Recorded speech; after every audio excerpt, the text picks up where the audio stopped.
नमस्कार संतों, आज सृष्टि के विस्तार के बारे में जानेंगे कि सृष्टि का विस्तार किस तरह हुआ। इससे पहले मैंने वीडियो बना चुका है, सृष्टि की उत्पत्ति कैसे हुई, उस वीडियो को आप देख सकते हैं। दोस्तों, इस वीडियो में आप देखेंगे कि कबीर की वाणी के अनुसार इस सृष्टि का विस्तार किस तरह होता है, किस क्रम में होता है। तो आओ देखते हैं।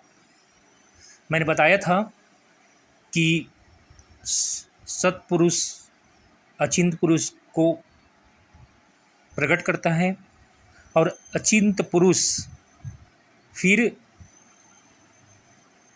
उसको चिंता होता है अचिंत पुरुष को, तो शब्द की उत्पत्ति होती है। ये शब्द ही अक्षर पुरुष है। तो यहाँ पर देखो शब्द है, अचिंत पुरुष की चिंता करने से शब्द की उत्पत्ति हुई और सुषुप्त सुरती जाग उठी। जो सुरती, यही खेल है, शब्द सुरती, शब्द ना, ये सुरती, कई लोग इस सुरती को आत्मा कहते हैं, लेकिन ये आत्मा नहीं है।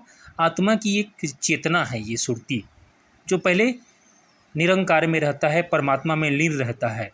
लेकिन जैसे ही अचिंत पुरुष शब्द की उत्पत्ति करती है, तो ये सुरती फिर इस सुषुप्त अवस्था में आ जाती है, जाग उठती है। विदेह जो स्वरूप प्रत्यक्ष में आया, और जो निरंकार था, विदेह स्वरूप था, वो प्रत्यक्ष में आ गया। शब्द ने, अब ये जो शब्द ने है, अब इसमें सुरती भी आ गया, शब्द के साथ सुरती आ गया, तो इसमें श्वासोश्वास की प्रधानता है। स्थूल ग्रहण किया, अभी स्थूल शरीर धारण, और इसी शब्द ने जगत की रचना का मूल तत्व निहित है। सर्वप्रथम शब्द ही का ही उच्चारण हुआ है। निह तत्व कमल पर आसन रूढ़ होकर शब्द ने संपूर्ण सृष्टि की रचना की। यहाँ से जो शब्द है, क्योंकि अचिंत पुरुष से शब्द की उत्पत्ति हुई और उससे फिर सुरती हुई, और इसने ही नित्य तत्व कमल पर आसन रूढ़ होकर बैठकर फिर संपूर्ण सृष्टि का ये निर्माण किया।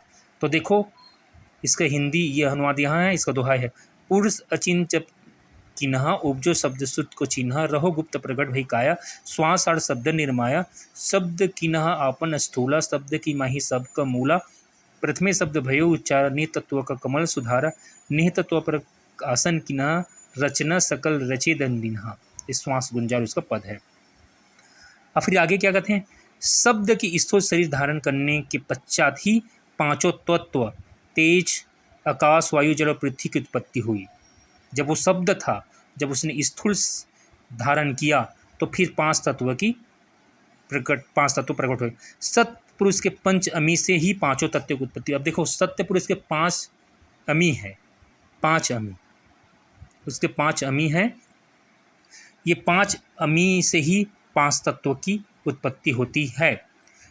श्वास साढ़ शब्द गुंजारा, पची अमी को भयो पसारा, पंच अमी साहेब के अंगा, पांचों तत्व ही मैंने संगा। इसके अनुवाद, पंच अमी में पंच तत्वों से पांच नाम अधिकार, सैन से नहीं भये तब उत्पत अमी का विस्तार।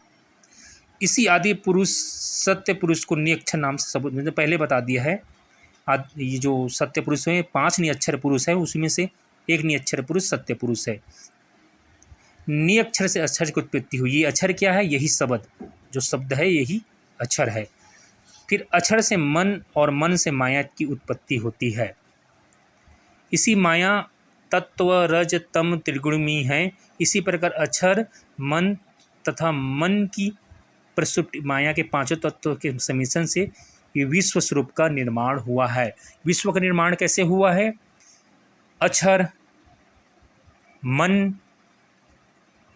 और पांच तत्व और माया, इसी से ये विश्व का निर्माण हुआ है। आगे दोहा में बताते हैं, नी अक्षर से अक्षर भया, अक्षर किया प्रकाश, अक्षर से मन उपजो, सुनो संत धर्मदास।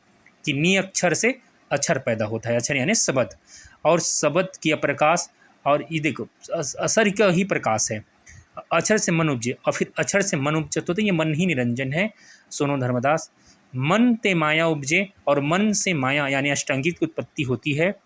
माया ते त्रिगुण, आया अष्टांगी से त्रिगुण ब्रह्मा विष्णु महेश रजोगुण तमोगुण और सतोगुण की उत्पत्ति होती है। पांच तत्व के मेल से बांधो सका स्वरूप, और ये पांच तत्वों से मिलकर तीन गुण, पांच तत्व मन और अक्षर, ये सब मिलकर ये सृष्टि का निर्माण करता है। ये किसमें कहा गया है? भाव तारण बोध इस पुस्तक में है। देखो इस पुस्तक में अलग अलग पुस्तकों का, अब आगे देखते हैं। धर्मनि नि अक्षर गुप्त है, अक्षर चही की नाम, कहे कबीर लखी पावे होए जीव का काम। देखो धर्मनि नि अक्षर गुप्त है, वो निक्षर जो असली परमात्मा है वो गुप्त है, उसको धर्मदास गुप्त रख दिया। धर्मदास को बताया था, उससे आगे आज तक किसी को नहीं मिला है। वक्त आने पर वो मिलता है और वो दास को पता है, क्योंकि दास निरंकारी मिशन में आया है तो गुप्त ज्ञान दास को मिल चुका है। लेकिन कबीर ने धर्मदास के बाद वो ज्ञान को कहीं नहीं खोला है, और उसके पंथ जो चल रहे हैं उसमें भी ज्ञान नहीं है। भले वो दावा करे सार नाम की, लेकिन कहीं पर ये सार तत्व नहीं मिलता, कि वक्त आने पर ये मिलेगा। और निरंकारी संत निरंकारी मिशन में ये नी अक्षर का गुप्त ज्ञान दिया जा रहा है। आप आइए संत निरंकारी मिशन में। और अक्षर कहे जही नाम, और जो नाम है, कहते कि नाम है, हमारे श्वासों में नाम चल रहा है, वो अक्षर का नाम है, वो निरंजन का नाम है, अक्षर पुरुष का नाम है, नी अक्षर का नहीं, वो गुप्त है।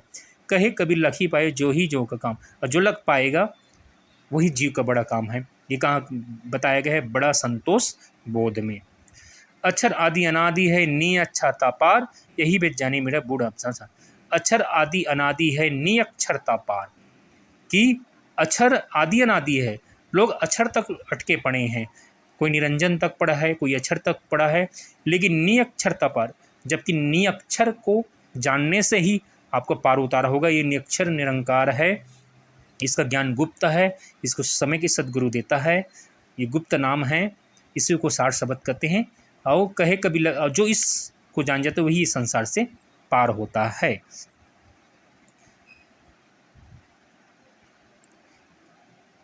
नी अक्षर अथवा सत्य पुरुष से विश्व की उत्पत्ति हुई, अपनी इच्छा शक्ति से द्वारा रचित विश्व सत्य में रमते हुए जीव बंधन से पृथक रहते हैं। संपूर्ण विश्व में अशून्यत होकर विश्व अस्तित्व बना रहता है। बहुत बड़ी बात यहाँ पर कि परमात्मा, इस सृष्टि तो बना है, लेकिन इस सृष्टि में परमात्मा मिला हुआ है।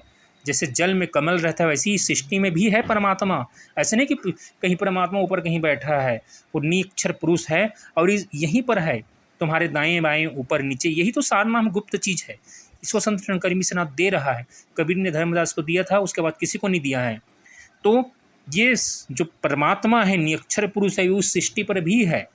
जैसे पानी में और दूध को मिला दो तो पानी में, दूध में पानी रहता है, लेकिन जो ज्ञानी पुरुष होता है दोनों को अलग कर देता है। इसी तरह ये परमात्मा, ये जो परमात्मा है इस सृष्टि में मिला हुआ है।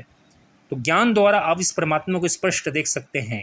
खुले नयन से हंस देखो, सुंदर रूप निहारो। ये परमात्मा खुले आँख से दिखता है। ऐसा ज्ञानी हो, ऐसा सदगुरु के तत्वज्ञानी गुरु आपको खोजना पड़ेगा। और ये पल में मिलता है, एक पल में मिलता है। ये सार नाम तुम्हारे आंखों के सामने है। आज कह रहे हैं कि परमात्मा कोई कबीर है ऊपर बैठा है, ये सब आपको धोखे में डाल रहे हैं।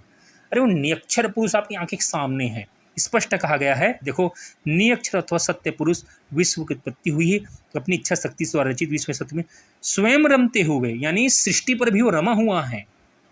एक तत्वज्ञानी उसको अलग दिखा देता है। यही सार शब्द है जो आपकी आंखें सामने है। बस तत्वज्ञानी गुरु दिखाता है, संत निरंकारी मिशन इसको दिखा रहा है आपको।